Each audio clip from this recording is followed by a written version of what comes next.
ഇന്നത്തെ എൻ്റെ recipe passion ഫ്രൂട്ടിൻ്റെ ഒരു തണുത്ത ഡ്രിങ്ക് ഉണ്ടാക്കിയെടുത്തതാണ്. ഈ സമ്മർ കാലത്ത് കഴിക്കാൻ പറ്റിയ ഒരു ഡ്രിങ്കാണ് റെഡിയാക്കിയിരിക്കുന്നത്. ഇതിൻ്റെ വീഡിയോ ഒന്ന് നമുക്ക് കണ്ടു നോക്കാം. നമുക്ക് പാഷൻ ഫ്രൂട്ടിൻ്റെ ഒരു സൂപ്പർ ഡ്രിങ്ക് ഉണ്ടാക്കിയെടുക്കാം.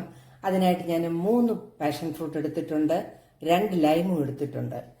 നമുക്കിതിൽ 2 പാഷൻ ഫ്രൂട്ട് അകത്തുനിന്ന് അതിൻ്റെ പൾപ്പ് എടുക്കാം.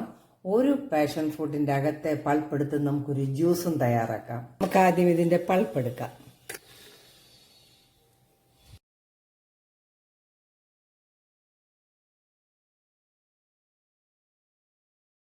രണ്ട് പാഷൻ ഫ്രൂട്ടിൻ്റെ പൾപ്പ് എടുത്തു. ഇനി നമുക്ക് ഒരു പാഷൻ ഫ്രൂട്ട് ഉണ്ട്, ഇതിൻ്റെ ജ്യൂസും കൂടി എടുക്കാം.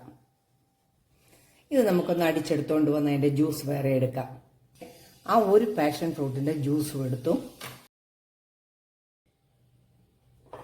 ഈ ലൈമിൻ്റെ ജ്യൂസും എടുക്കണം. വേറൊരു ലൈം നമുക്ക് കട്ട് ചെയ്തും കൂടെ എടുക്കാം. പാഷൻ ഫ്രൂട്ടിൻ്റെ പൾപ്പ് എടുത്തു, ഒരു പാഷൻ ഫ്രൂട്ടിൻ്റെ ജ്യൂസ് എടുത്തു, ഒരു ലൈം കട്ട് ചെയ്തെടുത്തിട്ടുണ്ട്, ഒരു ലൈമിൻ്റെ ജ്യൂസും എടുത്തിട്ടുണ്ട്. നമുക്കിനിയും പാഷൻ ഫ്രൂട്ടിൻ്റെ സൂപ്പർ ഡ്രിങ്ക് ഒന്ന് തയ്യാറാക്കാം. സൂപ്പർ ഡ്രിങ്ക് ഉണ്ടാക്കാനായിട്ട് ഞാനൊരു ഗ്ലാസ് എടുത്ത് വെച്ചിട്ടുണ്ട്. ഇതിലേക്ക് നമുക്ക് ഈ ലൈം ഇട്ട് കൊടുക്കാം. ലൈമിൻ്റെ കുരുവെല്ലാം ഞാൻ മാറ്റിയതാണ്. ഇതിലേക്ക് കുറച്ച് മിന്റ് ലീവ്സ് ഇട്ട് കൊടുക്കാം. എടുത്ത് വെച്ചിരിക്കുന്ന പാഷൻ ഫ്രൂട്ടിൻ്റെ പൾപ്പിൽ നിന്നും കുറച്ചിട്ട് കൊടുക്കാം. നന്നായിട്ട് ഇതെല്ലാം കൂടി ഒന്ന് സ്ക്യൂസ് ചെയ്യാം.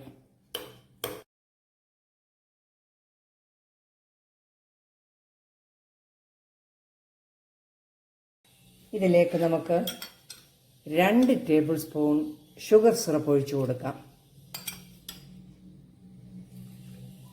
നമുക്ക് കുറച്ച് ഐസ് ക്യൂബ്സ് ഇട്ട് കൊടുക്കാം.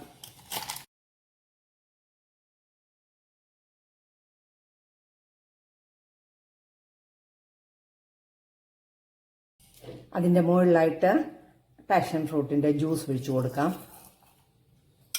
1 ടേബിൾ സ്പൂൺ സിറപ്പും കൂടെ ഒഴിച്ചു കൊടുക്കാം. ഷുഗർ സിറപ്പ് ഒഴിച്ചു കൊടുക്കാം. കൂടെ തന്നെ കുറച്ച് ഐസ് ക്യൂബ്സും കൂടെ ഇട്ട് കൊടുക്കാം. ലൈം ജ്യൂസ് അതിൻ്റെ മുകളിൽ ഒഴിച്ചു കൊടുക്കാം. ഇതിൻ്റെ കൂടെ തന്നെ പാഷൻ ഫ്രൂട്ടിൻ്റെ പൾപ്പ് കുറച്ചിട്ട് കൊടുക്കാം. ബാക്കിയുള്ള ഐസ് ക്യൂബ്സും കൂടെ ഇട്ട് കൊടുക്കാം. ബാക്കിയുള്ള പാഷൻ ഫ്രൂട്ടിൻ്റെ പൾപ്പ് അതിൻ്റെ മുകളിലായിട്ട് ഒഴിച്ചു കൊടുക്കാം. ഇനി നമുക്ക് നല്ല തണുത്ത സോഡയും കൂടെ ഒഴിച്ചു കൊടുക്കാം.